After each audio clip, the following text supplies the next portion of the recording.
Hello everyone, আজকের ব্লগটা এখান থেকেই শুরু করলাম। স্নান করে একদম খেতে বসে গেছিলাম কারণ খুব খিদে পেয়েছিল। আর আজকে লাঞ্চে ছিল উচ্ছে আলুর মাখা, কচু বাটা আর ভোলা মাছের ঝোল। তারপরেই করে নিলাম স্কিন কেয়ার। এতই খিদে পেয়েছিল যে স্কিন কেয়ারটাও করিনি। তারপর একটা টোনার অ্যাপ্লাই করে নিলাম, আর এখানে নিউট্রিজেনের যে ময়শ্চারাইজারটা রয়েছে ওটাই আমি গরমকালে বেশি ইউজ করি, তো ওটাই একটু ইউজ করে নিচ্ছিলাম। তারপরে একটু শুয়েছিলাম কিন্তু ভাল লাগছিল না, তো ভাবলাম যে যাই বরঞ্চ একটু ছাদ থেকে ঘুরে আসি। আর বিকেলের দিকের ওয়েদারটাও ভীষণ ভালো ছিল, তো চলে গেছিলাম ছাদে।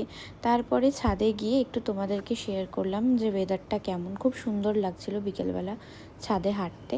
তারপরেই দেখলাম ওই ছোট ছোট কদম ফুল না কি বলে ওগুলোকে, আমি ঠিক জানি না, এইগুলো চড়ুই পাখিগুলো খেয়ে পুরো ছাদ ভর্তি করে রেখেছে।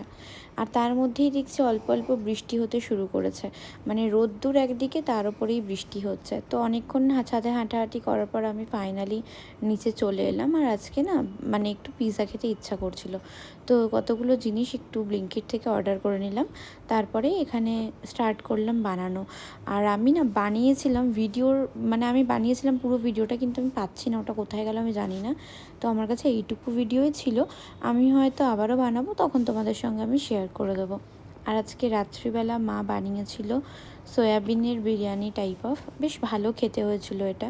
তারপর আমার 3 তারিখ থেকে এক্সাম বলে একটু পড়ছিলাম, আর মাঝে মধ্যে পড়তে পড়তে আমি যে কী ভাবি আমি নিজেও জানি না।